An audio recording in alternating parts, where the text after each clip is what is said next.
It was the 1950s. The civil rights movement was gathering steam like never before, and two charismatic black leaders were inspiring the oppressed to fight back.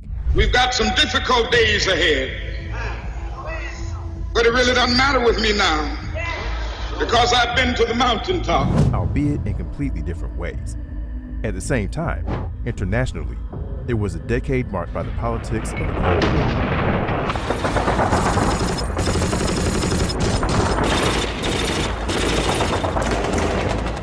Two big powers vying for dominance. Capitalist America against the communist Soviet Union. Within the states, a deep-seated aversion to communism had taken root. The state had one mantra: whatever you do, don't be a communist.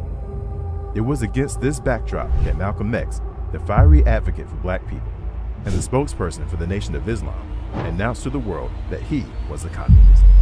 A declaration that irked the powerful quarters. Not least the man at the helm of the FBI, J. Edgar Hoover. COINTELPRO, the counterintelligence program of the FBI. Hoover could sense trouble. X and Dr. King were breathing new life into the black nationalist movement. Cracks were beginning to appear in the oppressive status quo, and one of the leaders of the revolution was a communist. So Hoover decided to keep tabs. He had a system in place. It was called COINTELPRO, a counterintelligence program that attempted to expose, disrupt, and neutralize groups that Edgar Hoover perceived as a threat to national security. The way to do that was through constant surveillance and infiltration. Some of the FBI's targets were the Communist Party of the USA, most black nationalist groups, and the Nation of Islam, headed by Elijah Muhammad. Why Malcolm X? The FBI took special interest in Malcolm X, a leading member of the Nation of Islam, who was viewed as a controversial figure among the general public. X was unapologetically disruptive. He never shied away from calling out the realities of anti-black racism, and unlike Dr. King, he rarely showed any interest in uniting with white people. He was ruthless in his assessment and famously referred to white people as blue-eyed devils. Don't blame a cracker in Georgia for your injustices. The government is responsible for the injustices. The government can bring these injustices to halt. Everything he stood for made him a target. The FBI viewed Malcolm X as a dangerous black radical figure who needed to be brought down. Hoover was especially terrified of a black messiah and was quoted as saying, "There must be a goal of preventing a coalition of black nationalist groups and preventing the rise of a figure who can unify and electrify the black nationalist movement." Hoover went as far as sending a telegram to the FBI office in New York City, asking them to do something about Malcolm X. It is no surprise that the Detroit office of the FBI began keeping tabs on Malcolm in 1953 and continued surveillance until his assassination in 1965. The tactics. On the night of March 8, 1971, a bunch of anti-Vietnam War dissidents broke into a suburban Philadelphia FBI office and stole documents that revealed Edgar J. Hoover's nefarious surveillance program. The files detailed the tactics the FBI employed to neutralize threats. One way to do that was through infiltration. In Malcolm's case, the Bureau had planted multiple high-ranking paid human informants within the leadership of the Nation of Islam.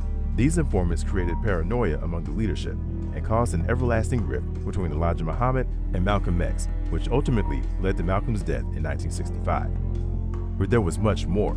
The FBI fed stories to the media and spread rumors about the rivalry, even when the two figures were on cordial terms. The secret agency even spread rumors about black leaders, preventing them from gaining respectability and discrediting them to their community. Pitting black leaders against one another was one of the explicit goals of COINTELPRO. To that end, the FBI continued to fan the flames of distrust between X and Dr. King, causing division among the masses as well. Then, there was the outright surveillance and phone tapping. The NYPD had a special unit called the Bureau of Special Services and Investigations, or BOSSI, which was effectively working as a spy ring. Its members were sent to Malcolm's rallies and tasked with recording his calls. According to one former agent, they constantly tapped Malcolm's calls and switched on their wiretap on the second ring because that's when Malcolm would always pick up and wouldn't hear the click. Dozens of FBI informants were always present during Malcolm's addresses. If it was a massive audience, then white FBI agents could attend. However, for a smaller audience, they found black men and met them in movie theaters to arrange surveillance or to trade information. The FBI didn't leave Malcolm X alone on his overseas trips to Africa and the Middle East. He was under surveillance even during his pilgrimage to Saudi Arabia. During the 12 years of surveillance, the FBI had compiled over 70 reports of Malcolm X, a fact that lends credibility to the claim that the FBI had a role to play in the great man's assassination. Malcolm X always knew. While the FBI laid their trap, they underestimated the brilliance of the man they were after. Malcolm X had always been skeptical of the government. He never accepted things at face value and understood how far the FBI would go to incriminate him and harm his cause. He would regularly claim that the powers that be were after his life and that he was being watched at all times. He even mocked the FBI and the government in his rallies, which frustrated the FBI. So they made efforts to discredit him. According to declassified documents, the FBI diagnosed Malcolm X with pre-psychotic paranoid schizophrenia, arguing that he was obsessed with the government. However, even if Malcolm X did display paranoid symptoms, the cause is now obvious. The government was indeed profiling him and tapping his phone. He was right all along. His paranoia was never misplaced, and it helped him expose the corrupt government and their agencies. During his speeches, X began calling out the informants within the crowd. He would start his address with, "Mr. Moderator, friends, enemies," letting them know he was aware. He would then continue, "Everyone is here." Salam alaikum. Mr. Moderator, our distinguished guests, brothers and sisters, our friends and our enemies. In his book, In the Sword and the Shield, historian Peniel E. Joseph quotes Malcolm admitting that, when speaking publicly, "I'd guess which were FBI faces in the audience or other types of agents." One of the leading methods employed by the FBI to break the civil rights movement was to bribe and blackmail the black leaders. However, when they tried to pull the same trick on Malcolm, he could see right through it. A visit from the FBI. On February 4th, 1964, 2 FBI agents visited Malcolm at his home. They were after crucial information about the members of the Nation of Islam, information that could potentially help them disband the group. Malcolm X had been a loyal member of the NOI for over 10 years, and even though he was in the middle of a massive rift with Elijah Muhammad, he refused to snitch. Malcolm welcomed the agents in. However, he did to them what the FBI had secretly been doing for years. He recorded the 2 agents who tried to bribe him and even threatened him indirectly. The agents wanted access to information. They wanted names, and one went as far as saying, "Money brings out the information." However, Malcolm denied having any such access. Instead, he replied in no uncertain terms, "You insult my intelligence. You insult your own, that you wouldn't know in advance what I'm going to say." He emphasized that he was no snitch, and that there is no government agency that can ever expect to get any information out of me that is in any way detrimental to any religious group or black group for that matter in this country. As you know, we follow the activities of the Muslims as best we can, but we're always looking for new avenues of information, and who better than the head of the Muslims. Money brings out the information. I no intent to insult you here. No government agency. He also let them know that the dollar itself was in bad shape, and that a person would be a fool to sell his soul for one of these decreasing dollars. The agents later described him as nice and courteous, but not too cooperative. This wasn't the only time the FBI tried to crack Malcolm X. They tried to get to him many times, but he was always a step ahead. In Malcolm's own words, "I hadn't hustled in the streets for years for nothing. I knew when I was being set up." By all accounts, Malcolm X was a visionary. He didn't just see through the FBI surveillance tactics. He was also well aware that his life was in danger. Just weeks before his demise, he told a reporter that he was a marked man and that his disputes with the Nation of Islam would be resolved by death and violence. How X won. Despite the FBI's incessant propaganda, Malcolm X only grew in stature. The civil rights leader was 39 when he was assassinated in 1965 at an auditorium in New York's Washington Heights neighborhood. While he remained divisive throughout his life, his death cemented his place in history. His influence peaked to newer heights, and he became an undisputed hero among the masses. Between 1965 and 1977, the autobiography of Malcolm X sold 6 million copies worldwide. In subsequent polls, more than 80% of African Americans saw Malcolm as a hero, a number that has only increased since. Malcolm X influenced the civil rights movement in a way no one else could. They were suffering all forms of colonization, oppression, exploitation, degradation, humiliation, discrimination, and every other kind of ation. And in a short time, they have gained more independence, more recognition, more respect as human beings than you and I have. His advocacy for many Black Americans was much more accurate than some of his counterparts. His unapologetic activism helped Black Americans be more expressive and reconnected them to their roots. The FBI, on the other hand, took a massive hit to its credibility.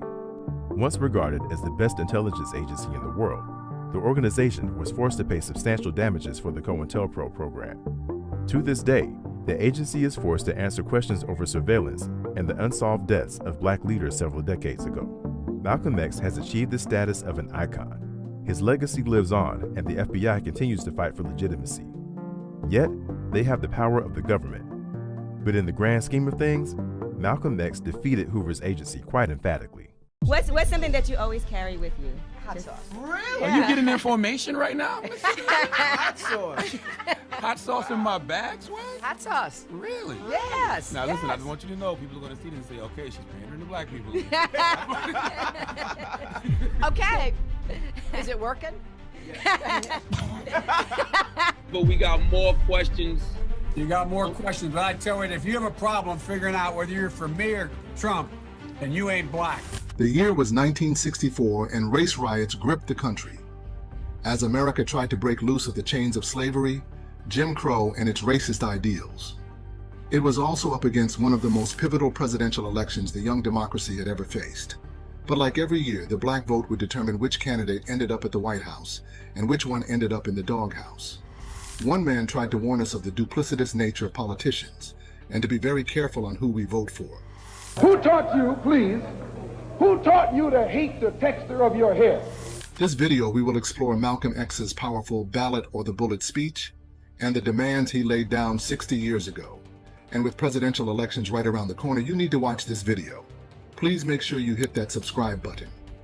Widely regarded as one of the 100 greatest speeches of the 20th century, the ballot or the bullet is considered Malcolm's greatest speech. The great minister suggested that in 1964, Black Americans had an ultimatum between voting in their best interest in order to get freedom from the oppressive acts of America or get their freedom by any means necessary, including no longer being passive about the violence and corruption that had been inflicted upon them for over a century, pointing his ire at who he deemed the biggest perpetrator, the U.S. government. Let's give you a little more context of the current time. The year was 1964.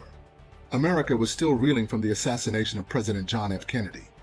But no one's rights hung in the balance more than Black Americans, many of whom believed JFK's Civil Rights Bill would die along with him. His backed Civil Rights Bill proposed a ban on discrimination based on race, religion, sex, or national origin. Fortunately, the bill was championed by President Kennedy's predecessor, Lyndon B. Johnson.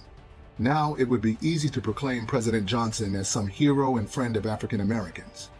But by historical accounts, he too was an avowed racist. But he knew that by passing legislation to help Black people, it would help carry him to victory in that year's upcoming election. This type of duplicitous tactics will be covered in Malcolm X's ballot or the bullet speech. Malcolm takes aim at the Democratic Party when he says, "The Democrats are nothing but Dixiecrats, and the father of them all is sitting in the White House."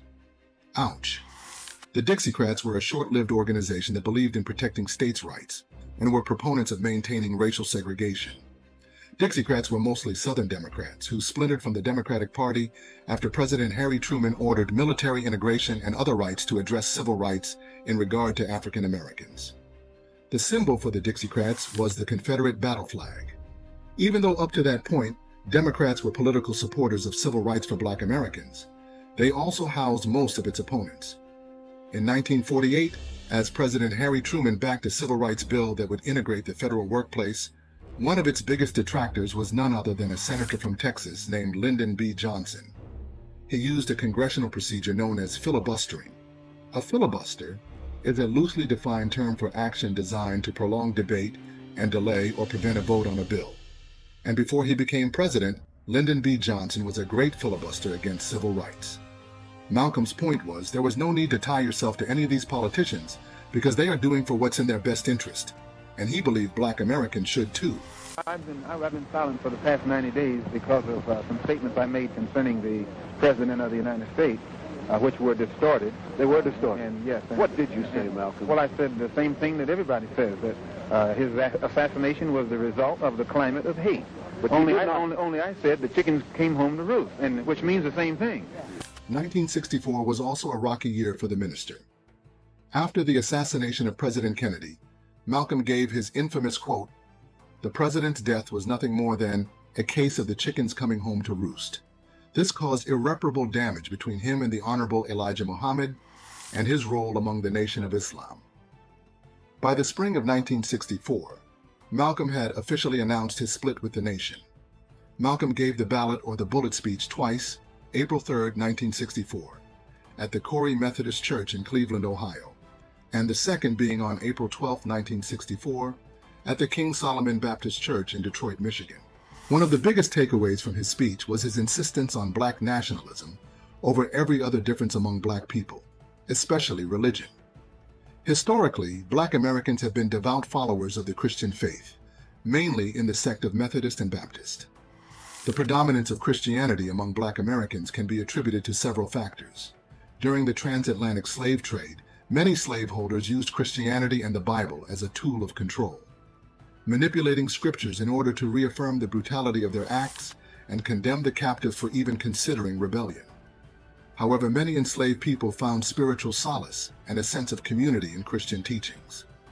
This led to the formation of black churches on and off plantations.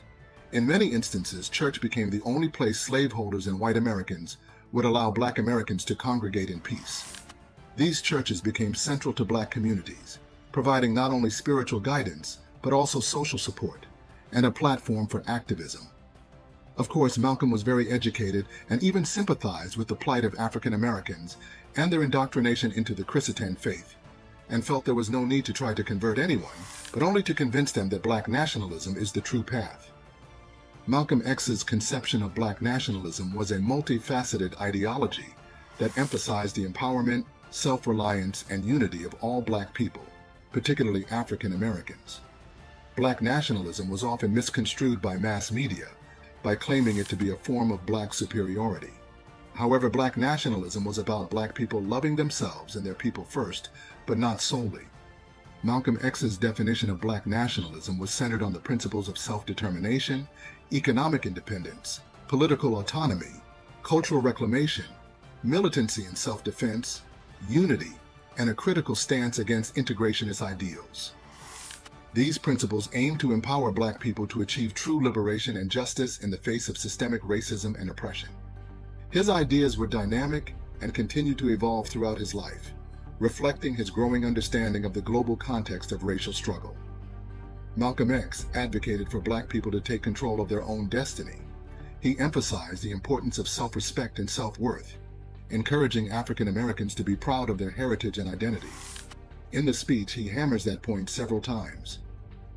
A key aspect of black nationalism for Malcolm X was the economic empowerment of black communities. He urged black people to support black-owned businesses, create their own economic institutions, and build wealth within their communities. This was seen as essential for achieving true independence and reducing reliance on a system that oppressed them. One of the key points of the speech is Malcolm believed black people in America not only suffer political oppression, but also economic exploitation. A key moment came when he said, "The economic philosophy of black nationalism only means that we should own and operate and control the economy of our community." He continues, "You can't open up a black store in a white community. A white man won't even patronize you, and he's not wrong. He got sense enough to look out for himself, and it is you who don't have sense enough to look out for yourself." Malcolm points out that those who make black people feel guilty about black nationalism are hypocrites because they themselves practice nationalism among their own group. One of the main focal points of black nationalism, and the ballot portion of the speech, was Malcolm's belief in the necessity of political independence. He called for black people to establish their own political institutions and leaders who would represent their interests authentically and fight against systemic oppression. He often criticized the mainstream political system for failing to address the needs of African Americans. He opens this speech speaking to the fact that you don't see or hear from politicians until election time. Whether it's every 2 or every 4 years, historically, the black citizens have often felt ignored by its elected officials until it's time to garner their votes. Malcolm believed these politicians come into black communities with false promises that only feed the frustrations of the community, leading to the black community pledging allegiance to one political party or another. And this will only serve to make matters worse. I'm no politician. I'm not even a student of politics. I'm not a Republican, nor a Democrat, nor an American, and got sense enough to know it. I'm one of the 22 million black victims of the Democrats, one of the 22 million black victims of the Republicans, and one of the 22 million black victims of Americanism. One of the most memorable moments in the speech comes when Malcolm says, "I'm not a Republican, nor a Democrat, nor an American. I'm one of the 22 million black victims of the Democrats, one of the 22 million black victims of the Republicans, and one of the 22 million black victims of Americanism." Malcolm continues to point out black Americans' first choice at the ballot should be for what's best for black people, not what's best for a political party. Now let's talk about the bullet aspects of the speech. We circle back to the relationship with black Americans and Christianity. A mainstay throughout every interpretation of the gospel is nonviolence. During the 20th century, particularly during the Civil Rights Movement, black churches played a crucial role. Leaders like Martin Luther King Jr., who was a Baptist minister, used Christian teachings to advocate for civil rights and social justice. The church was a place of organization, inspiration, and resilience against oppression. Martin Luther King's rhetoric centered around civil disobedience and nonviolence. Under Dr. King's leadership, protests included sit-ins and not responding to acts of violence. However, Malcolm X endorsed a more militant stance. He advocated for the right to self-defense against racial aggression and was known for his statement, "by any means necessary." These differing points of views were addressed throughout the speech. As long as you got a sit-down philosophy, you'll have a sit-down thought pattern. And as long as you think that old sit-down thought, you'll be in some kind of sit-down action. They'll have you sitting in everywhere. Malcolm detested the passive responses in the face of racial oppression. In this speech, he criticized the sit-ins, claiming, "You got a sit-down philosophy," in regards to the highly publicized sit-in protests of the Civil Rights Movement. He continues, "Think of the image of someone sitting. An old woman can sit, an old man can sit, a chump can sit, a coward can sit. Well, you and I have been sitting long enough, and it's time today for us to start doing some standing." Even though Malcolm X differed in approaches with his contemporaries, he stressed the importance of unity among black people worldwide. As much as he detested nonviolence and sit-ins, he agreed that their end goal was the same as his. Even though they differed in religious practices, they all shared the same goal. Whether you are a Christian or a Muslim or a nationalist, we all have the same problem. They don't hang you because you're a Baptist, they hang you because you're black.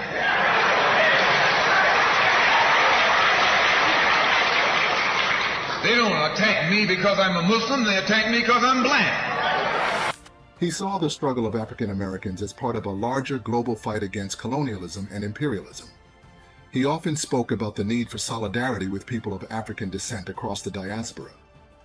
Minister Malcolm acknowledged the works of other civil rights advocates like Martin Luther King Jr. and Adam Clayton Powell. Throughout the speech, Malcolm X continued to highlight the significance of the black vote and political participation as crucial tools for African Americans to effect change. He urges black people to demand liberty, freedom for everybody or freedom for nobody, and reminded everyone that this is a revolution, and to prepare because no revolution in history comes without bloodshed. Malcolm X also warned that if African Americans continued to be denied their rights, they might be forced to resort to more extreme measures. The bullet symbolized the potential for violent resistance if peaceful efforts for justice and equality failed. This was not a call to immediate violence, but a stark reminder of the desperation and determination of the oppressed. Malcolm warned his people to be wary of white liberals and don't look to anyone to save them. He encouraged a do-it-yourself philosophy. The ballot or the bullet is a powerful call to action, urging African Americans to take control of their political and economic future by any means necessary. Malcolm X's speech remains a critical and inspiring message about the importance of self-determination, political participation, and the need for a more assertive approach in the fight for civil rights and social justice. Please be sure to check out the speech in its entirety by clicking the link in our description. It's always the perfect time to be reminded of your power. Here are 15 things you didn't know about the great Malcolm X. We bet you've never heard at least 3 of these facts about one of the most influential men of the last century. Make sure you hit that subscribe and like button. 15. Middle school dropout. The American education system has historically always been a point of contention with the black community. So much so that some of our greatest figures never received a high school diploma. Some even never finished middle school. Malcolm Little was born in Omaha, Nebraska, but spent the latter half of his school years in Lansing, Michigan. The middle child of 7 kids, young Malcolm excelled in school. He would often earn the highest honors and was considered one of the best and brightest in his classes. Young Malcolm even enjoyed going to school and had dreams of one day becoming a lawyer. However, things soured once he expressed his lifelong goals with his 8th grade teacher. According to his autobiography, Malcolm told his teacher his ambitions about one day trying cases as a lawyer. His teacher replied, "That was no realistic goal for someone of his race." Young Malcolm was devastated and eventually became disenchanted with school, leading him to drop out at the age of 14, move to Boston with his sister, and enter the workforce. Encounters like this with white society hardened Malcolm's beliefs that the white world offered no place for a career-oriented black man, regardless of talent. 14. Exceptional parents. Malcolm was definitely a chip off the old block. His oratory skills, leadership qualities, and thirst for knowledge were not random qualities, but rather genetic traits. Both of Malcolm's parents were exceptional. Malcolm's mother, Louise Helen Little, was born in Grenada, the granddaughter of slaves and the daughter of a non-consensual relationship between her mother and a white man. Louise became a fierce woman. She was fluent in several languages, French, English, and Creole. After immigrating from Grenada to Montreal, she was introduced to Garveyism and the United Negro Improvement Association. Garveyism is an aspect of black nationalism that refers to the economic, racial, and political policies of UNIA founder Marcus Garvey. As part of the UNIA, Louise was a secretary and reporter for her local chapter. Here is where she also met Malcolm's father, Earl Little. Earl Little was born on July 29, 1890, in Reynolds, Georgia. Earl developed a hatred of white people, as 4 of his brothers were murdered by white men, with one being lynched. He met Louise during their time at the UNIA chapter in Montreal, Canada. She was his second wife, and altogether, he fathered 10 children, 7 with Louise. Earl was a powerful pastor who raised his children under the Baptist faith and preached self-reliance and self-pride. As a leader at the church and the UNIA, he became a local outspoken advocate within the community. He would give speeches not only in church, but also at assembly halls and on street corners. Earl's oratorical powers inspired the black community and set fear into local races, so much so that he and his family were forced to relocate a couple of times in the face of violent retributions by the white terrorist organizations Ku Klux Klan and the Black Legion. Unfortunately, Earl Little also met a violent ending. By several accounts, Earl was beaten and left to be struck by a streetcar. However, officials ruled it a suicide. As for Louise Little, after the death of her husband, she struggled to make ends meet before experiencing a nervous breakdown. She was institutionalized and remained committed for almost 30 years. 13. Papa X. He was known by many names, but he loved being called Daddy. In 1955, Malcolm met Betty Sanders during one of his lectures. In 1956, Betty joined the Nation of Islam and changed her name to Betty X. After several years of courtship, in 1958, Malcolm proposed to Betty during a telephone call. They married 2 days later. Together, they had 6 daughters: Atala, Kabila, Ilyasa, Gamila Lumumba, and twins Malika and Malak. All of his daughters were named after powerful people, including Atala, who was named after Attila the Hun, and Gamila, who was named after Patricia Lumumba. Malcolm spent a lot of time advocating for self-reliance and preaching the teachings of Elijah Muhammad and the tenets of Islam, but he loved being at home with his girls. He would often take them to the beach while he would write his speeches. At home, he would read poetry and advocate for Betty to let him cook, for which, according to his widow, he never not once cooked. It was hard for his critics to imagine Malcolm as a doting family man. Even his supporters tried to suppress that image of him in fear that it would weaken his fight. On the contrary, Malcolm's advocacy included strong family values and keeping the family as the foundation of a strong society. Tragically, their last image of their father was complete brutality. In front of 4 of his daughters, Malcolm was gunned down while giving his final speech. 12. Frenemies. Did you know that Malcolm X was almost murdered by someone he considered a friend? Before Malcolm Little became Malcolm X, he was known in the streets as Detroit Red, or simply Red. After dropping out of school, Malcolm bounced from living in Boston with his sister to eventually settling in Harlem, New York. He worked odd jobs like shoe shiner and waiter for the New Haven Railroad. While working as a dishwasher, he ran across an aspiring comedian named John Sanford. Both men had naturally red hair, so Sanford, being from Chicago, started to adopt the moniker Chicago Red, while Malcolm became known as Detroit Red. On the streets of Harlem during the 1940s, Detroit Red was engaged in pimping, racketeering, burglary, drug dealing, and gambling. His involvement with the underworld caused him to cross paths with one of his biggest players at the time, West Indian Archie. West Indian Archie controlled the numbers game in Harlem, but wasn't your run-of-the-mill street criminal. West Indian Archie had this amazing ability to memorize numbers and sequences, a skill set that Malcolm believed would have made Archie a scientist, physicist, or astronaut, if not for the lack of opportunities black people were presented with at that time. Archie took a liking to Red and showed him the ins and outs of the numbers game. However, things soured because of a bet gone awry. Red claimed he placed a bet with Archie that netted him $300, but Archie didn't recall Red placing such a bet. Because of Archie's reputation of being a human computer that doesn't need to write down his bets, if it claimed that he forgot a bet was to get out, his business and reputation would suffer. So after paying out Red's winnings, West Indian Archie later believes Red was lying and orders him to repay his claimed earnings. After missing his imposed deadline, Archie intends on reclaiming his money and unaliving Detroit Red in the process. Archie tracked down Red, and as he pursued, shots were fired toward Red. Archie missed, and the rest is history. 11.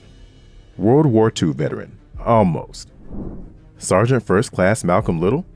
Maybe in a different timeline, but did you know he was actually drafted for service during World War II? When Germany invaded Poland on September 1st, 1939, it kicked off the Second World War. The U.S. was hesitant to enter the war, but to prepare, they began drafting able-bodied young men in October of 1940. One of those men summoned to the draft abroad was Malcolm Little. Still in his late teens, Malcolm was just the right age to join Uncle Sam's military.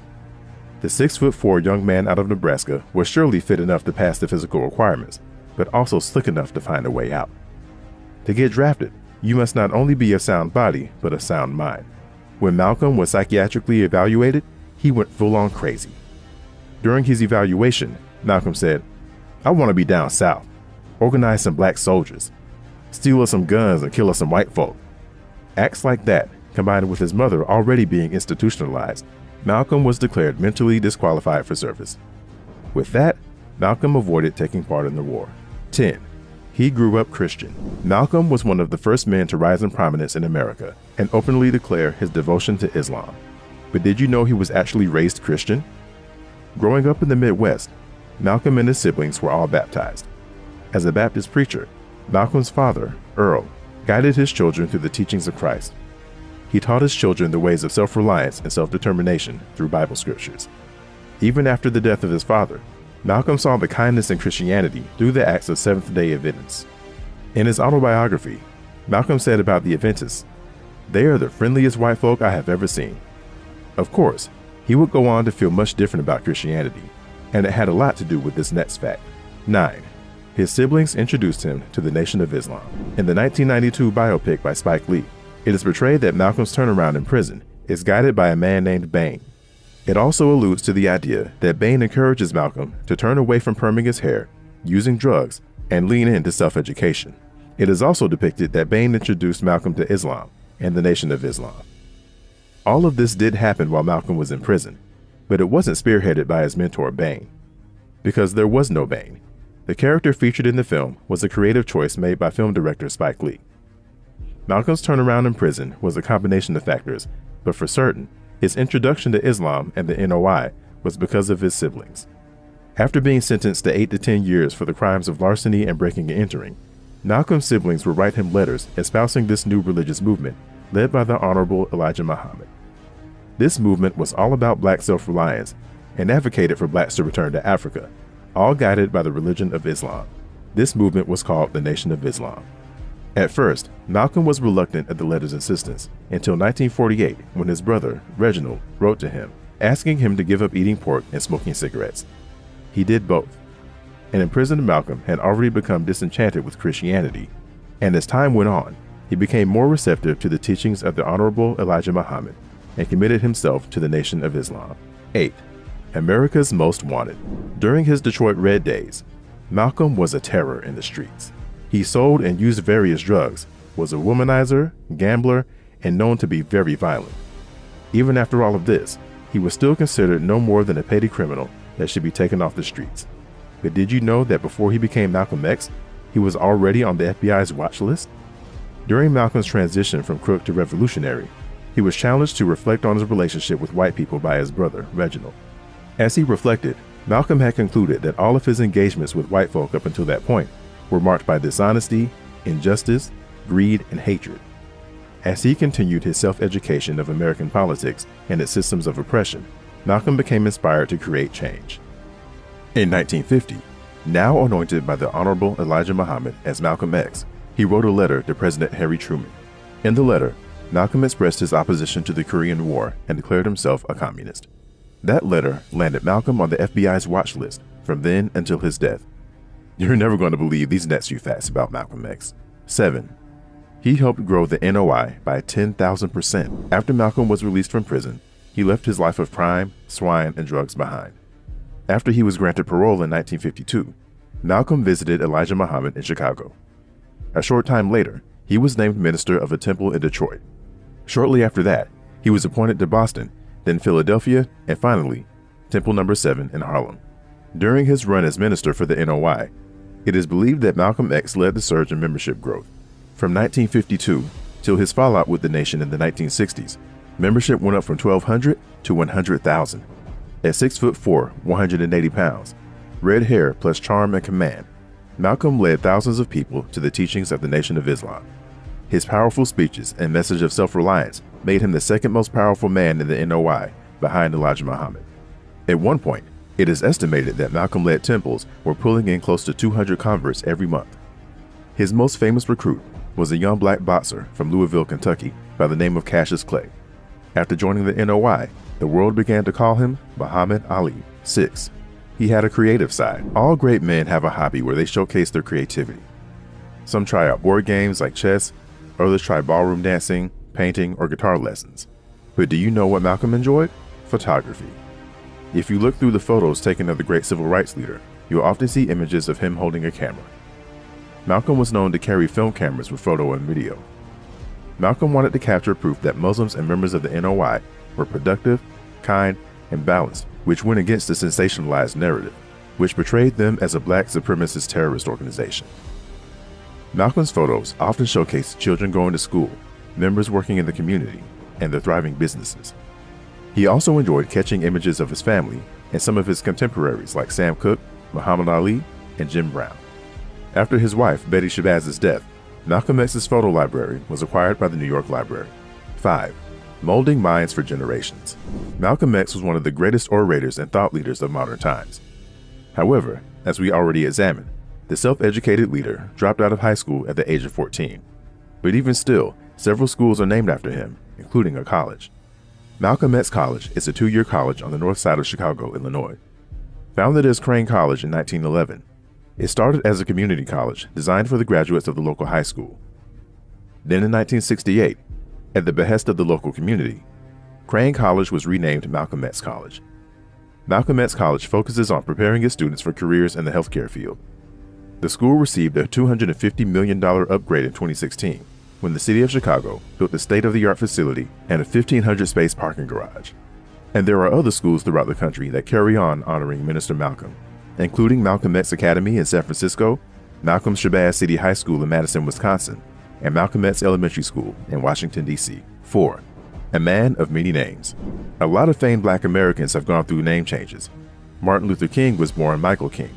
Muhammad Ali was born Cassius Clay. And Prince turned his name into a symbol. You may have known Malcolm X was born Malcolm Little, but did you know he changed his name again? As an adolescent and street hustler, Malcolm Little also went by the monikers Detroit Red and Red because of his red hair. And when he was sentenced to prison, He rejected the teachings of the Bible so much that he earned the nickname Satan. After being inspired by his siblings to follow the teachings of Elijah Muhammad, he then dropped a little from his name and began going by Malcolm X. In 1964, after Malcolm left the Nation of Islam, he took a pilgrimage to the holy city of Mecca. Here, he experienced his second conversion into the Islamic faith and embraced Sunni Islam, adopting the name El Hajj Malik El Shabazz. He would carry that name until his death in 1965. 3. MLK versus Malcolm. Ali versus Frazier. Jordan versus Magic. Prince versus Michael. Some of the greatest rivalries came through head-to-head competition. Others were challenged through fan debates. Rivals, especially ones of different styles, often create the most fervent followers. The debate of Martin Luther King Jr.'s philosophy of nonviolence, or Malcolm X's by any means necessary, impassioned many. But did you know they only met once? The chance meeting took place on March 25, 1964, in the Capitol building in Washington, D.C. The men were both in attendance, watching a Senate hearing regarding legislation aimed at ending segregation in public places and racial discrimination in employment. The bill had been proposed by President John F. Kennedy following intense lobbying by King and others, and was being shepherded through Congress by President Lyndon Johnson. After King finished a press conference, the former member of the Nation of Islam approached Dr. King. The interaction lasted mere minutes. Unfortunately, that would be the only time these brilliant leaders met, as Malcolm X was assassinated a year later. Malcolm X and Dr. King were a dividing line for a lot of African Americans, supporters, and critics. Dr. King, with his philosophies of nonviolence, creating changes through legislation and push for integration, versus Malcolm's fiery rhetoric, calling for African Americans to defend themselves against white violence and black separatism instead of integration. A lot of the divisiveness was infused by the FBI and CIA, whose main goals were to dismantle both parties in their efforts to put a halt to the civil rights movement. Much of this was able to persist for some time because the two giants only met once. There are only 2 facts left. If you can guess at least one, leave a fist emoji in the comments. 2. Was a foster child. Malcolm's childhood was filled with potholes. Not only was he and his family uprooted by the threat of white violence several times, but his father was allegedly murdered by a white supremacist group. This led Malcolm's mother to become a widow and his siblings to be fatherless. But after a mental breakdown, Louise Little was committed to a psychiatric hospital, which means her children would become orphans. After losing her husband, Earl, in 1931, Louise Little struggled to make ends meet. The life insurance policy on her late husband was deemed null and void after officials considered Earl's death a suicide. Over the next several years, Louise sold food from her garden as her children hunted game. In 1937, after becoming pregnant by who she believed would be her next husband, the potential suitor abandoned her and their unborn child. Then, in 1938, Louise had a nervous breakdown and was committed to the Kalamazoo State Hospital. And since Malcolm and his siblings didn't have any other family, the children were separated and sent to foster homes. Malcolm eventually moved to Boston with his big sister when he turned 14. They also secured their mother's release 24 years later. 1. Famous portrayals. The 1992 film Malcolm X was directed by Spike Lee and featured Academy Award-winning actor Denzel Washington. The film focused on the life of Malcolm based on his autobiography released in 1965.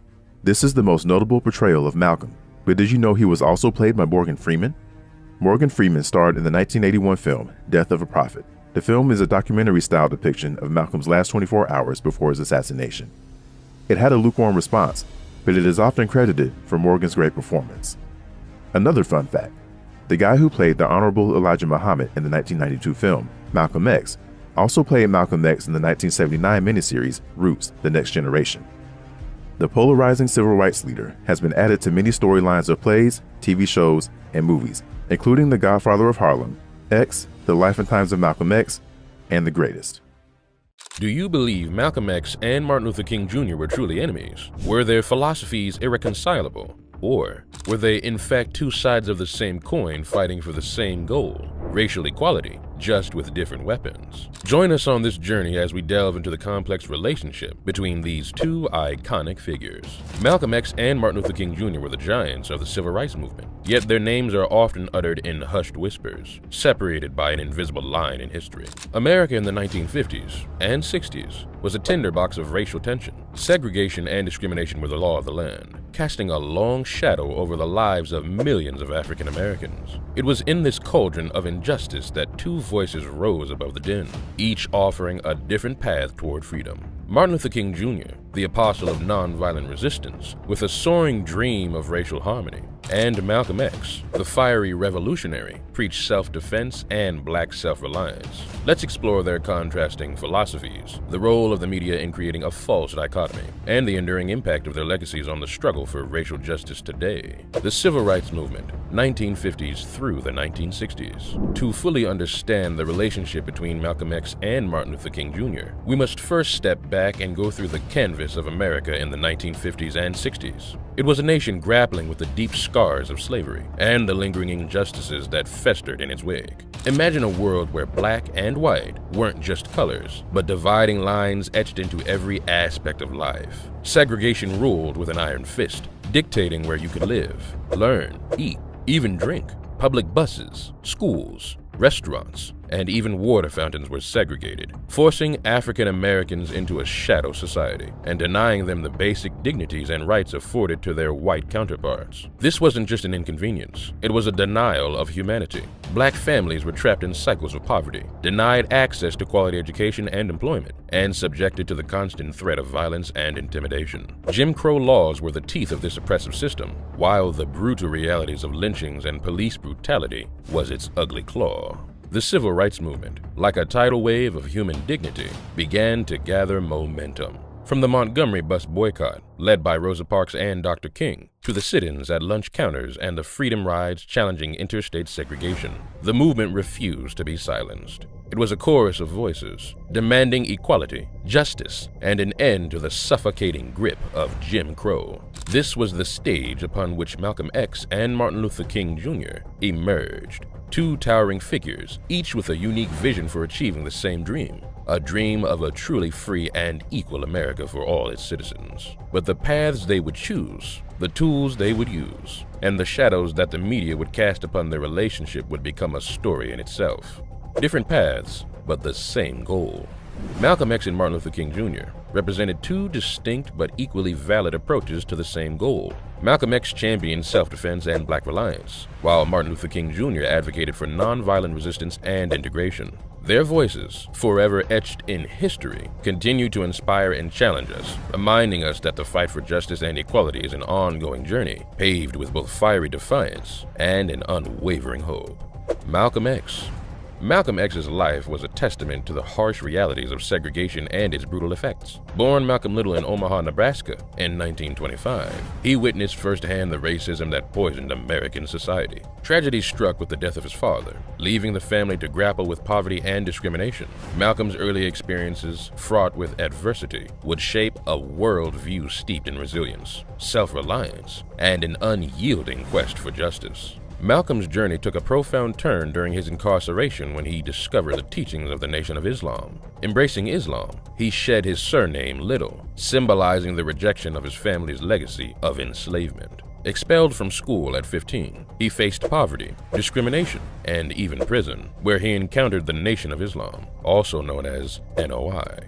The NOI's message of black self-determination and self-defense resonated deeply with Malcolm, offering an alternative to the oppressive status quo. His association with the Nation of Islam, led by Elijah Muhammad, catapulted him into a prominent role. His articulate speeches and commitment to the tenets of the Nation of Islam made him a rising star within the movement. Malcolm X became a powerful voice for the NOI, preaching black pride and self-reliance. He advocated for self-defense against white aggression, famously stating, "We have no program for integration, assimilation, or separation. We have a program of self-determination." His message of Pan-Africanism, promoting unity among black people worldwide, resonated with many disillusioned by the slow pace of change in America. Malcolm X's advocacy extended beyond religious principles, embracing the Nation of Islam's philosophy of black separatism. He championed economic self-sufficiency and community empowerment. Malcolm X's fiery speeches challenged America's conscience, demanding freedom and equality, not through pleas for integration,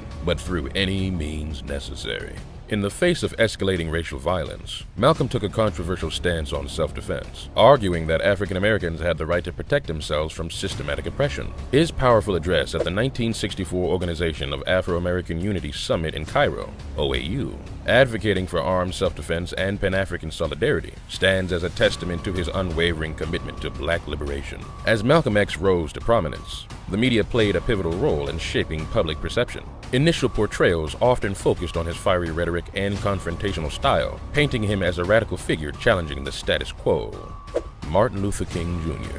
Born on January 15, 1929, in the heart of the American South, Atlanta, Georgia, Martin Luther King Jr. emerged from a lineage deeply entrenched in the African-American church tradition. Raised in a segregated society, young Martin experienced the harsh realities of racial discrimination from an early age. His parents instilled in him the values of resilience and determination, fostering a sense of purpose that would later shape his destiny. King's educational journey in racial segregated schools exposed him to the stark inequalities of the Jim Crow South, fueling his desire for change. His formative years laid the groundwork for a future leader who would champion civil rights with unparalleled conviction. The spark that ignited King's leadership came during the Montgomery bus boycott in 1955. His involvement in the protest against racial segregation on public transportation catapulted him into the forefront of the civil rights movement. In the aftermath of his pivotal event, King played a key role in founding the Southern Christian Leadership Conference in 1957. At the helm of the SCLC, King led the charge for civil rights through nonviolent means, drawing inspiration from Mahatma Gandhi's philosophy. His charisma and eloquence made him a powerful force for change, capturing the hearts and minds of a nation yearning for justice. Dr. King's commitment to nonviolent resistance became the cornerstone of his activism. Infused with Christian teachings of love and forgiveness, he orchestrated a series of peaceful protests, marches, and acts of civil disobedience to challenge racial injustice. His strategy aimed not only at legislative change, but also at transforming the hearts and minds of the American people. Dr. King's I Have a Dream speech, delivered at the March on Washington in 1963, remains a beacon of hope and a defining moment in the civil rights movement. He spoke of a beloved community where race wouldn't divide, where justice would prevail, and where little black boys and little white boys would be able to join hands as brothers. His philosophy of nonviolence extended beyond mere tactics, urging love and forgiveness even in the face of hate and brutality. Dr. King's leadership in marches like the Selma to Montgomery March in 1965, where he faced tear gas and billy clubs, showcased his unwavering commitment to nonviolent protest. His powerful sermons and speeches like Letter from Birmingham Jail eloquently articulated the moral case for racial equality and challenged the conscience of a nation. As King's prominence grew, so did the media's attention. News outlets depicted him as a symbol of hope, a charismatic leader advocating for a more just society. However, the contrast between King's nonviolent approach and the more assertive stance of figures like Malcolm X led to nuanced portrayals. Media coverage ranged from admiration to criticism, reflecting the complexities of public perception during this tumultuous period. While Malcolm X and Martin Luther King Jr. navigated different paths to achieve racial equality, one constant loomed in the shadows: the watchful eye of the FBI. Directed by J. Edgar Hoover. This omnipresent surveillance not only aimed to undermine their movements, but also fueled a climate of fear and mistrust that exacerbated tensions between the two leaders and their supporters. As voices advocating for justice and equality grew louder, the Federal Bureau of Investigation under the leadership of J. Edgar Hoover turned its watchful eye toward those at the forefront. Both Malcolm X and Martin Luther King Jr. found themselves under intense FBI scrutiny. Wiretaps, infiltration, and the compilation of extensive dossiers became the tools of surveillance. The government, in its pursuit of control, sought to understand, monitor, and sometimes undermine the leaders who dared to challenge the status quo.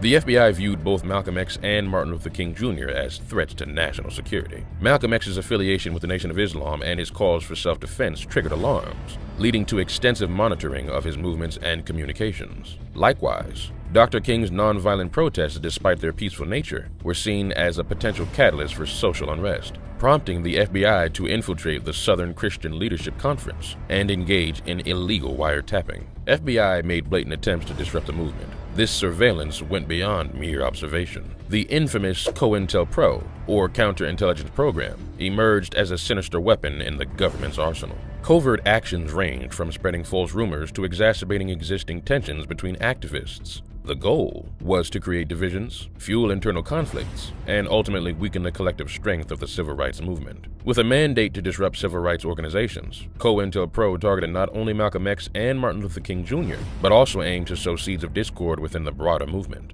The FBI actively sought to discredit both leaders. In Malcolm X's case, they leaked information to the media portraying him as a violent extremist. For Dr. King, the FBI sent him anonymous letters containing fabricated details about his personal life, aiming to sow dissension within the SCLC and damage his reputation. The orchestrated attempts to create rifts within the movement cast a shadow over the relationship between Malcolm X and Martin Luther King Jr. The pervasive atmosphere of suspicion created by the FBI's actions played a significant role in amplifying existing tensions. Media often pitted the two against each other, highlighting their contrasting tactics and overlooking their shared goal of racial equality. This constant scrutiny and manufactured discord prevented genuine understanding and collaboration, ultimately weakening the collective force of the civil rights movement.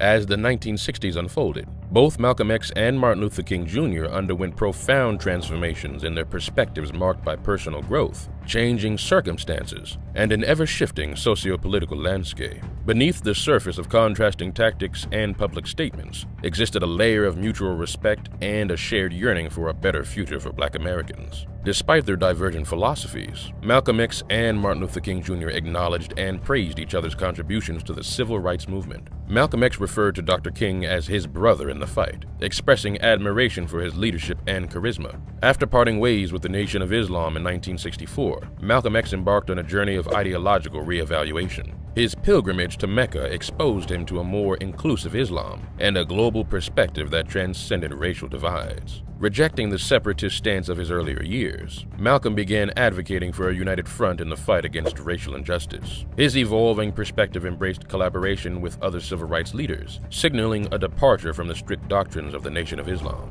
In turn, while disagreeing with some of Malcolm X's views, King recognized his power to stir Black consciousness and ignite a spirit of defiance. Martin Luther King Jr.'s activism expanded beyond the boundaries of civil rights. King, a staunch advocate of nonviolence, grew increasingly critical of U.S. policies, notably the Vietnam War. Both leaders recognized that the struggle for civil rights extended beyond legal reforms. It encompassed dismantling systematic economic inequalities. Malcolm and King shared a vision of addressing poverty as an essential component of the broader fight for justice. These pronouncements, often overshadowed by heated rhetoric, illustrate the underlying respect each held for the other's unique contribution to the struggle. Contrary to popular perception, Malcolm X's fiery advocacy and Dr. King's nonviolent resistance weren't contradictory, but rather complementary forces pushing towards the same goal. Malcolm X's strong stance on self-defense resonated with those disillusioned with the slow pace of progress, while Dr. King's unwavering commitment to nonviolence garnered international support and exposed the brutality of segregation to the world. Each approach, catering to different segments of the Black community and generating pressure from different angles, served to advance the cause of racial equality, albeit in distinct ways. Both participated in the March on Washington in 1963, a monumental demonstration of unity against segregation. Additionally, Malcolm X expressed support for Dr. King's Voting Rights Act campaign, recognizing its potential to empower Black communities. These moments of shared purpose, though overshadowed by public disagreements, serve as reminders that their paths, while divergent, occasionally intersected in the fight for a common cause. While Malcolm X and Martin Luther King Jr. navigated their paths toward racial equality, a sinister element slithered in the background: white supremacy. Fueled by hatred and fear, these organizations and individuals exploited the perceived divisions between the leaders, utilizing violence and manipulation to weaken the civil rights movement from within. White supremacist groups like the Ku Klux Klan and the John Birch Society saw the contrasting philosophies of Malcolm X and Martin Luther King Jr. as an opportunity to sow discord. They amplified the media's portrayal of Malcolm X as a violent extremist, hoping to alienate moderate white allies and discredit the entire movement. Moreover, they portrayed Dr. King as a controllable moderate, hoping to lull the Black community into a false sense of progress while maintaining the white power structure. White supremacist groups weren't content with mere manipulation. They employed brutal tactics to silence Black leaders and intimidate their followers. Church bombings, targeted assassinations, and threats of violence were commonplace, creating an atmosphere of fear and uncertainty that hampered organizing efforts and stifled dissent. The brutal murders of Medgar Evers, Viola Liuzzo, and countless others stand as stark reminders of the lengths white supremacists were willing to go to maintain their grip on power. By portraying Malcolm X as a dangerous radical and Dr. King as a safe moderate, white supremacists benefited twofold. Malcolm X's fiery rhetoric, though powerful, could be easily dismissed as dangerous extremism, isolating him from mainstream support and weakening his influence. Meanwhile, Dr. King's nonviolent approach, while garnering international acclaim, could be contained and co-opted within the existing power structure, allowing white supremacists to maintain control over the pace and direction of change. The lives of Malcolm X and Martin Luther King Jr. reached untimely and tragic ends, leaving an indelible mark on the pages of history. The promise of a brighter future was shattered on February 21, 1965, when Malcolm X was assassinated in New York City. His untimely death sent shockwaves through the civil rights movement, leaving a void that could never be filled.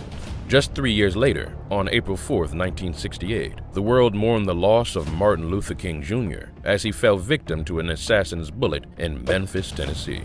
The dreamer who envisioned equality and justice for all was silenced. Malcolm X's death cast a sad light on the complexities of his journey, prompting a reevaluation of his legacy. Martin Luther King Jr.'s assassination, occurring against a backdrop of civil unrest and a struggle for justice, added layers of poignancy to his already profound impact. The assassinations of Malcolm X and Martin Luther King Jr. not only robbed the world of two influential leaders, but also profoundly impacted public perception and historical narratives. The assassinations of Malcolm X and Dr. King cast a long shadow of grief and doubt over the civil rights movement. While new leaders emerged to carry the torch, the movement undeniably changed course, grappling with internal divisions and searching for a new path forward. The brutal slayings of Malcolm X in 1965 and Martin Luther King Jr. in 1968 sent shockwaves through the civil rights movement and the nation as a whole. In the wake of these tragedies, the nonviolent resistance championed by Dr. King faced growing skepticism. Many within the black community, disillusioned by the slow pace of progress and shaken by the brutal reality of violence, embraced Malcolm X's call for self-defense and black self-reliance.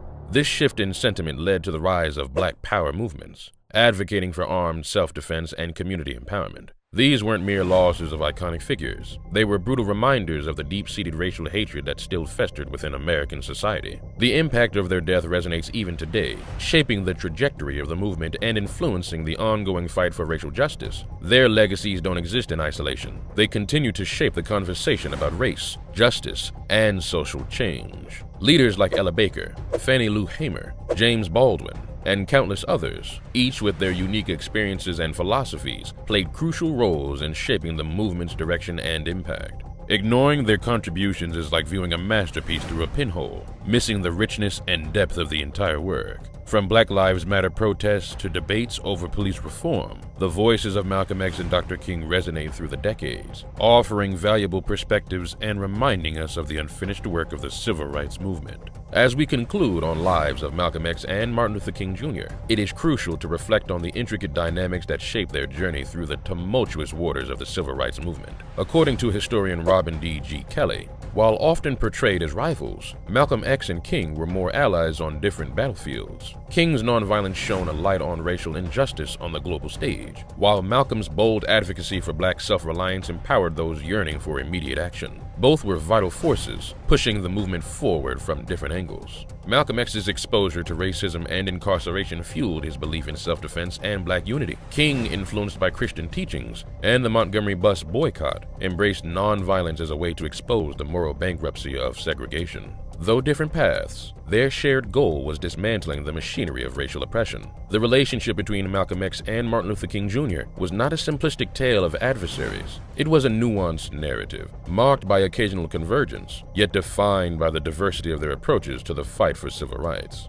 As we conclude this journey, let us not only remember the legacies of Malcolm X and Martin Luther King Jr., it surely indicates a profound reflection on the societal forces that shaped and distorted their narratives. By understanding the intricacies of the past, we gain a clearer vision of the path forward, a path where the legacies of Malcolm X and Martin Luther King Jr. can continue to guide us toward a more just and equitable world. I, from this day forward, strive to love my brother as I love myself. America has always feared the unification of black people. Who taught you to hate the color of your skin to such extent that you bleach to get like the white man? Who taught you to hate the shape of your nose and the shape of your lips. J. Edgar Hoover, the first director of the FBI, famously expressed deep concern about the rise of a black messiah. This term was used by Hoover to describe a charismatic black leader who could unite and inspire African Americans in a way that might challenge the status quo and threaten the existing social order. Well, I don't know what will happen now. We've got some difficult days ahead. But it really doesn't matter with me now, because I've been to the mountaintop. I don't mind. And for centuries, any hint of a black messiah has been cut at the root. However, some voices and figures still manage to make lasting impacts and strike mighty blows against America's racist agendas. In no particular order, here is a list of 10 of the most feared black Americans. Hoover's famous COINTELPRO initiative outlined specifically strategic tactics to prevent the rise of a messiah who could unify and electrify the militant black nationalist movement. Tactics such as surveillance, infiltration, harassment, propaganda, discredit, divide, and neutralize have all been used to thwart any one unifying force. But none of these tactics have stopped the first person on our list. 10. Louis Farrakhan. Coming out of the civil rights era of the 60s, Black America had lost some of its most prominent figures, Malcolm X and Dr. King.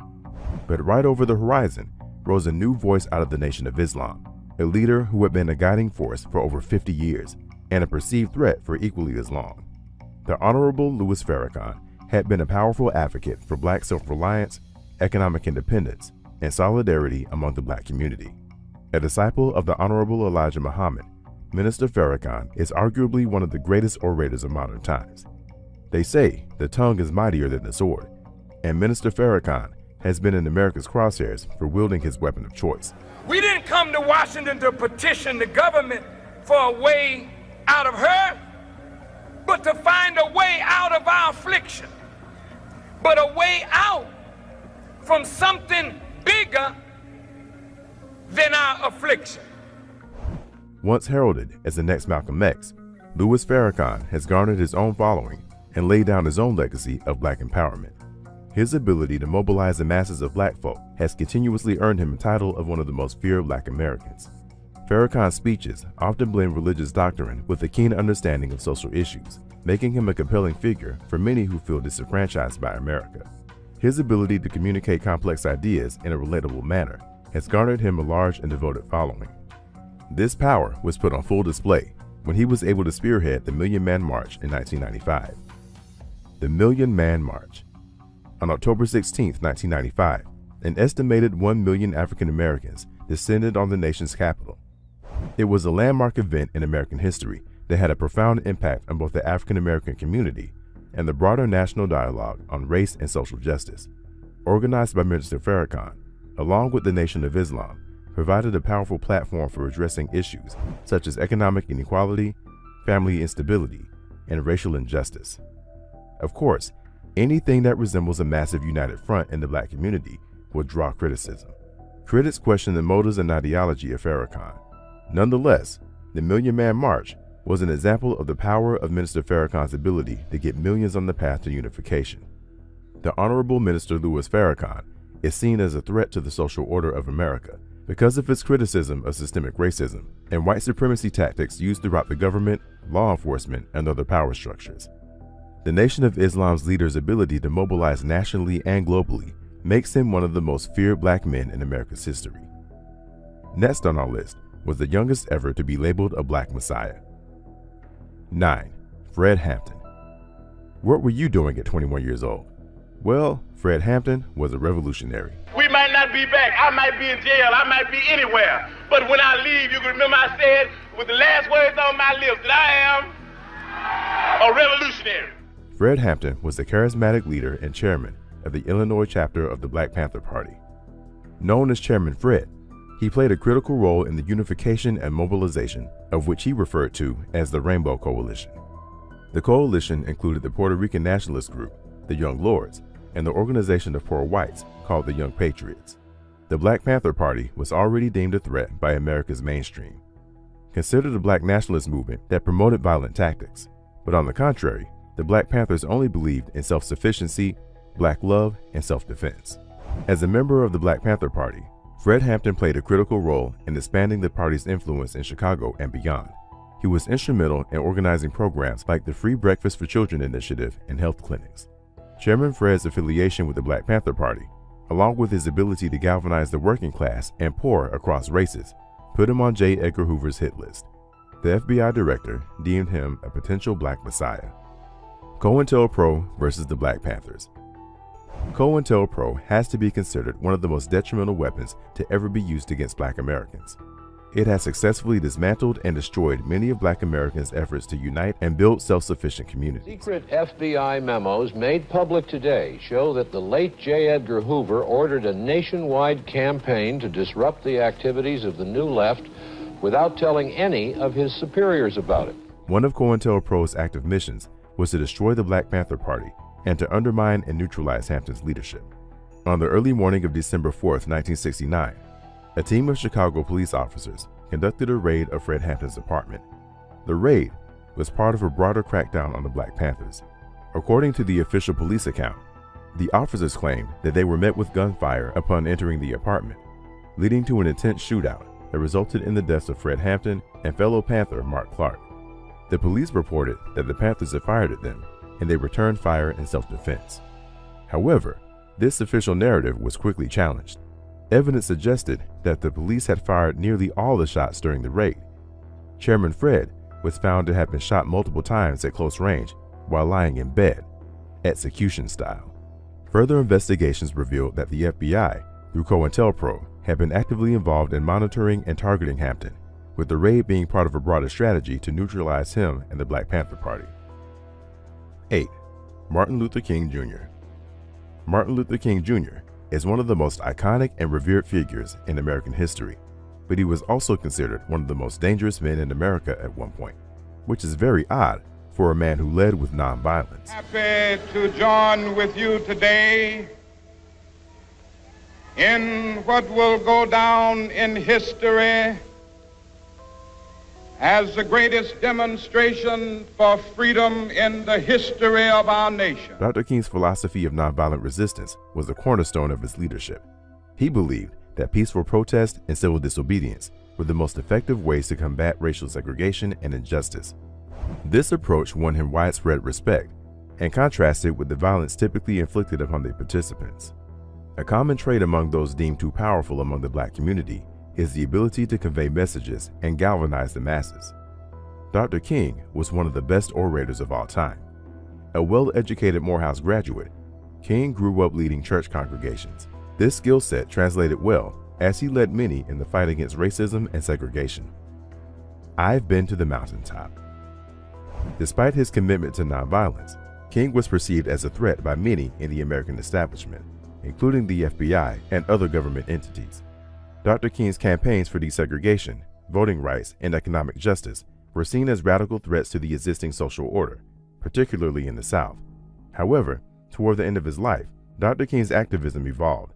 He began to speak out against broader issues, including the Vietnam War and social disparities. With Dr. King's ability to galvanize millions in the fight against racial injustices, his evolving thoughts on broader issues, including economic disparities, made him too dangerous. This was evident in the final speech he gave on April 3, 1968, in Memphis, Tennessee. Dr. King was speaking in support of the city's sanitation workers, who were striking for better wages and working conditions. He urged the audience to continue supporting its workers and to unify for economic justice. He also prophesied his own death. But it really doesn't matter with me now, because I've been to the mountaintop. I've seen the promised land. I may not get there with you, but I want you to know tonight that we, as a people, will get to the promised land. Dr. Martin Luther King Jr. was assassinated the very next day. It was later discovered that the FBI conducted extensive surveillance on King, tapping his phones, monitoring his activities, and attempting to discredit him through various means, including leaking damaging information to the media. Make sure you stick around to see who else made our list. 7. Malcolm X. Malcolm X is often brought up as a counterpoint to Dr. King. They are often pinned against each other when discussing their philosophies and visions of black people overcoming acts of oppression. Whether you believe that to have been true, they definitely did share one thing in common. the ire of the white power structure. Malcolm X was a fierce advocate for black empowerment and self-determination. He emphasized the importance of black people taking control of their own destinies. Unlike Dr. King and the overwhelming sentiment of the civil rights movement, Minister Malcolm rejected the idea of integration. He instead advocated for his people to be allowed to thrive in peace, and if not, they should be prepared to face their oppressors head-on. The eyes of the world found Malcolm as one of the prominent ministers within the Nation of Islam. Through his fiery rhetoric, backed by his intellect, Minister Malcolm was one of the first vocal advocates for self-defense, which was seen as a direct challenge to the social order at the time.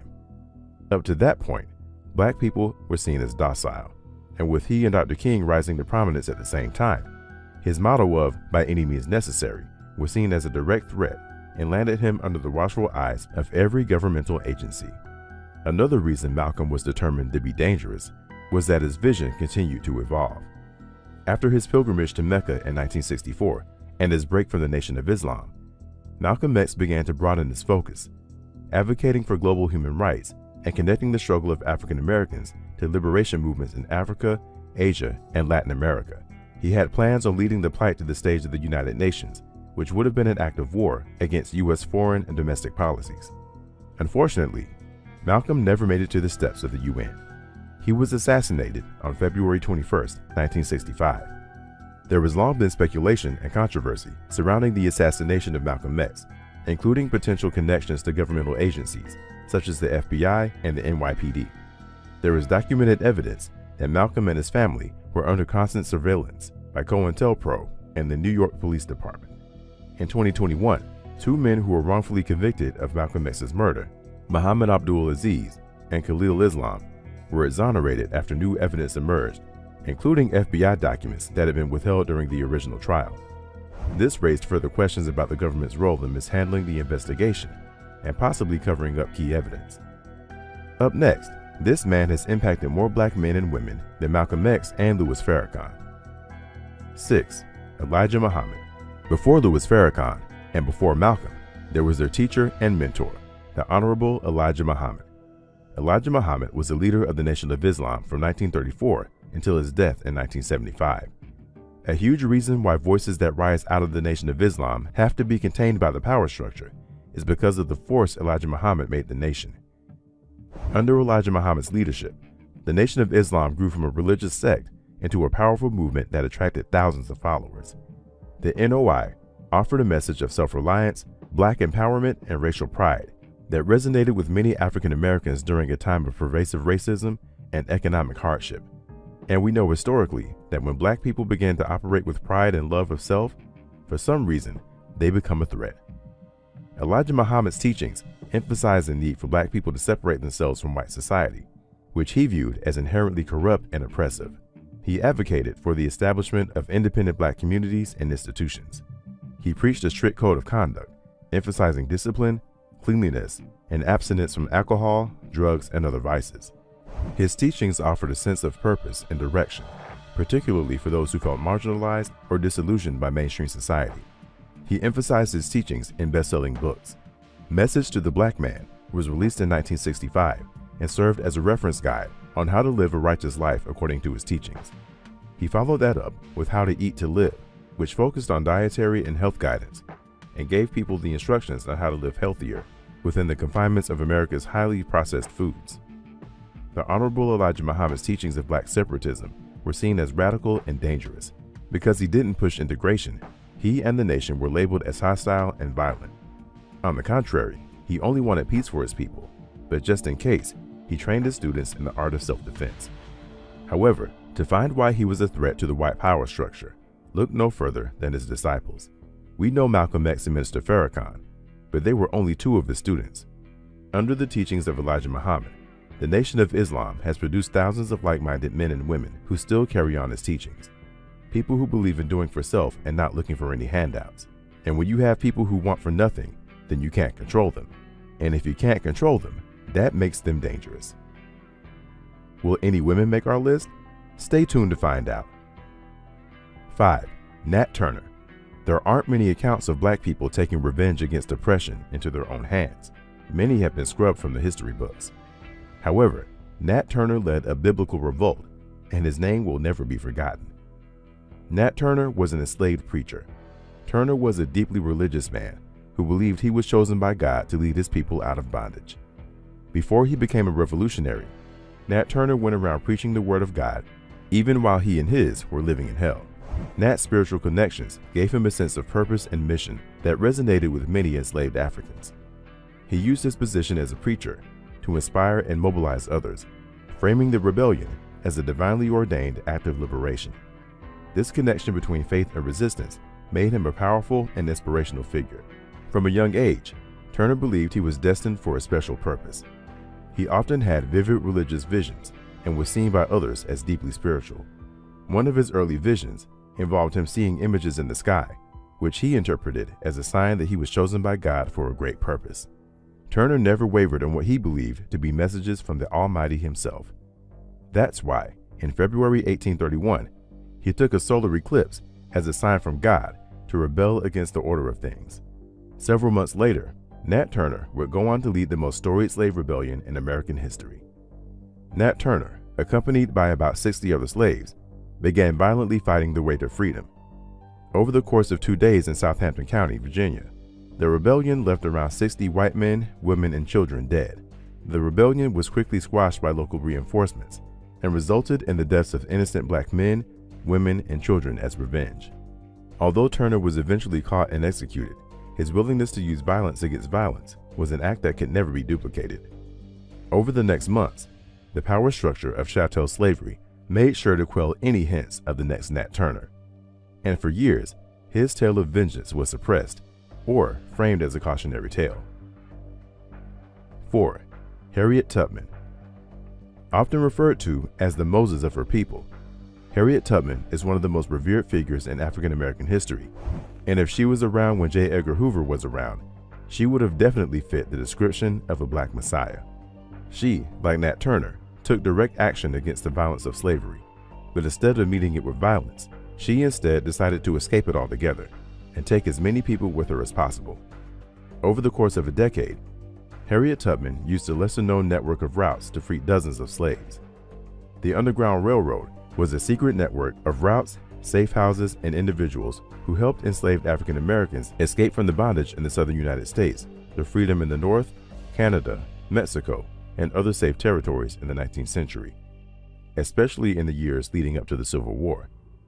By way of the Underground Railroad, Harriet Tubman made 13 missions to the South, leading around 70 enslaved people, including family members, to freedom. Along her travels, she made alliances with Frederick Douglass and John Brown. Her ability to help slaves escape was not taken lightly. Slaves were paid for property. Escaped slaves meant money lost. This made Harriet one of the most wanted people in America at that time. But did you know she also served in the Civil War? During the Civil War, Tubman served as a scout, spy, nurse, and cook for the Union Army. She was the first woman to lead an armed expedition during the war, guiding the Combahee River Raid, which resulted in the liberation of more than 700 enslaved people in South Carolina. Her contributions to the war effort further solidified her status as a hero and a powerful figure in the fight for freedom. Tubman's activities on the Underground Railroad directly challenged the institution of slavery by helping enslaved people escape to freedom. Despite the high bounties placed on her head, Tubman was never captured. Her ability to evade capture and continue her work made her a figure of fear and hatred among slave owners. But then, to turn around and become a valuable member during the Civil War, how could oppressors not fear her? We are down to 3, but we are sure there's more. Comment who you think should make our next list. 3. Marcus Garvey. Throughout the years, even before emancipation, black people understood that building their own economy was the only way to thrive in America. No one understood this concept more than Marcus Garvey. Marcus Garvey was one of the most influential black leaders of the early 20th century, known for his powerful voice advocating for black pride, self-reliance, and his entrepreneurial spirit. Through the Universal Negro Improvement Association, Garvey promoted black nationalism, economic independence, and advocated for African Americans to return to Africa. To this day, the UNIA represents the largest mass movement of black people in American history. Through Pan-Africanism, Garvey imagined a prosperous diaspora of black folk all around the world, united and economically free. To get things started, Marcus Garvey founded the Negro Factories Corporation to promote black-owned businesses. His factories at the time were some of the largest in America. His biggest swing at independence was his attempt to control not only the trade between Africans and African Americans, but the transport. The Black Star Line. In 1919, Garvey founded the Black Star Line, a shipping company designed to be a symbol of black pride and a tool for economic empowerment. The name Black Star Line was a deliberate counter to the White Star Line, a British shipping company. Garvey's idea was to create a fleet of ships owned and operated by black people, which could facilitate trade between Africa, the Caribbean, and the Americas, and even transport African Americans back to Africa if they chose to return. The Black Star Line quickly captured the imagination of millions of black people across the world. Garvey and the UNIA raised funds by selling shares of the company to ordinary black citizens, allowing them to invest in what Garvey described as a venture for the betterment of the entire race. Not only did Garvey create an economic opportunity for himself, but he gave black Americans a chance to gain wealth as well. And as we've seen, an economic policy that involves black people gaining financial independence en masse must be destroyed. The scale and success of Garvey's movement alarmed many in the American establishment. The UNIA's mass rallies, parades, and meetings drew tens of thousands of black people, fostering a sense of unity and empowerment that was seen as dangerous by those in power. Marcus Garvey's success attracted the attention of, guess who? J. Edgar Hoover. The government's efforts to undermine Garvey included surveillance, infiltration of the UNIA, and legal persecution. So in 1963, Garvey was convicted of mail fraud in connection with the Black Star Line, a charge widely believed to have been politically motivated. He was imprisoned and later deported to Jamaica, effectively ending his influence in the United States. Garvey is not as widely discussed in traditional education as he should be, and there is a good reason why. His story and tenets have already inspired numerous leaders and movements, including the Rastafari movement in Jamaica, the first president of Ghana, Kwame Nkrumah, and Malcolm X. Imagine if Marcus Garvey was emphasized in curriculum across the country. Sounds dangerous, right? 2. Kwame Ture. You ever wonder where the slogan Black Power came from? Look no further than Stokely Carmichael, aka Kwame Ture. Kwame Ture was a well-rounded enemy of the state and advocate of the people. He started his journey on the grounds of Howard University, often referred to as the Mecca of black education. Howard University was a crucial environment for Ture's intellectual and political development. It exposed him to a wide range of ideas, from traditional civil rights strategies to more radical and militant approaches. While at Howard, Kwame became deeply involved in the civil rights movement.